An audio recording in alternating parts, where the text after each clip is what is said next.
Muri Tanzania umuyobozi w'ishyaka Chadema ritavuga rumwe n'ubutegetsi Freeman Mbowe ejo kuwa kabiri yitabye urukiko rukuru ahashinjwa ibyaha by'iterabwoba. We n'ishyaka rye baravuga ko bishingiye ku mpamvu za politiki zo gucecekesha abatavuga rumwe na leta.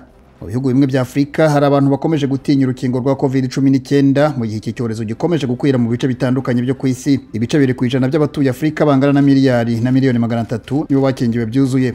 Muri Republika ya Demokarasi ya Kongo amezi 3 nyuma y'iruka ry'ikirunga cya Nyiragongo, abantu babarirwa mu bihumbi bakuwe mu byabo bakomeje kuba mu mahema, ari nako bakomeza gusaba leta ko yabitaho bihagije. Mu Butaliyani abategetsi batabaye mu ijoro abimukira 191 bari mu mato 7 atandukanye mu nyanja ya Mediterane. Ibinyamakuru byaho biratangaza ko Minisiteri y'Ubutegetsi bw'igihugu ivuga ko umubare w'abimukira wikubye kabiri ugereranije n'umwaka ushize. Naho muri Malawi abaturage bangana na 11% nibo bafite umuriro w'amashanyarazi gusa. Uwitwa Koledi Nkosi uvuka mu mujyi mutoya wa Yobe Nkosi kandi utaregeze wiga iby'amashanyarazi yahimbye moteri icanira ko gace kose.